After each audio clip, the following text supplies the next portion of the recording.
కృష్ణా జలాల పరిరక్షణలో ఏపీ సర్కార్ విఫలమైందంటూ ఏపీ సీఎం చంద్రబాబుకి వైఎస్ జగన్ 9 పేజీల లేఖ రాశారు.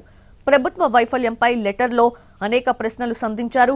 ట్రిబ్యునల్లో రాష్ట్ర ప్రభుత్వం గట్టిగా వాదనలు వినిపించాలని డిమాండ్ చేశారు.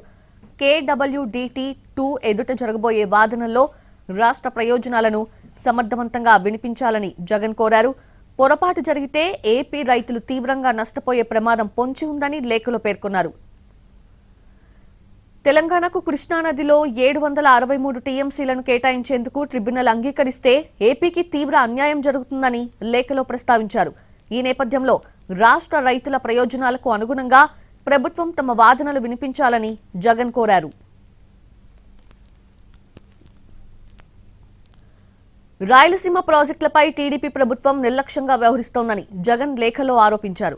1996లో చంద్రబాబు ఏపీ ముఖ్యమంత్రిగా ఉన్నప్పుడే ఆల్మట్టి ప్రాజెక్టు ఎత్తును 519.6 మీటర్ల నుంచి 524.25 మీటర్లకు పెంచే పనులు ప్రారంభమయ్యాయని గుర్తు చేశారు. ఆ సమయంలో రాష్ట్ర వ్యాప్తంగా ప్రతిపక్షాలు, రైతులు దీన్ని తీవ్రంగా వ్యతిరేకించారని లేఖలో కోట్ చేశారు. ఆల్మట్టి ఎత్తు పెంపు వల్ల ఏపీ హక్కులకు ముప్పు ఏర్పడుతుందని, దీనిపై అప్పట్లో ఎన్ని ఆందోళనలు చేసినా చంద్రబాబు పట్టించుకోలేదని జగన్ రాసుకొచ్చారు.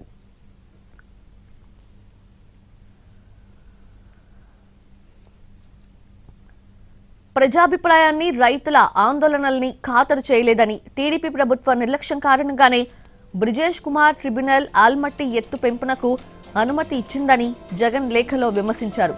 2014లో ఏర్పడిన టీడీపీ ప్రభుత్వం కృష్ణానదిపై ఏపీ హక్కులను తెలంగాణకు పూర్తిగా వదిలేసిందని ఆరోపించారు. ఇప్పుడు మళ్లీ చంద్రబాబు సీఎంగా ఉన్న సమయంలోనే రాష్ట్ర ప్రయోజనాలను కాపాడాల్సిన పరిస్థితి ఏర్పడిందని జగన్ అన్నారు. ఈ క్లిష్ట పరిస్థితుల్లో టీడీపీ కూటమి ప్రభుత్వం రాష్ట్ర హక్కులను సమర్థంగా కాపాడాలని, బచావత్ ట్రిబ్యునల్ కేటాయించిన 512 టీఎంసీల నికర నీటిలో 1 టీఎంసీ తగ్గినా రాష్ట్రానికి తీవ్ర అన్యాయం జరుగుతుందని జగన్ లేఖలో పేర్కొన్నారు. దీనికి చంద్రబాబు ప్రభుత్వమే పూర్తి బాధ్యత వహించాలని లెటర్లో ప్రస్తావించారు.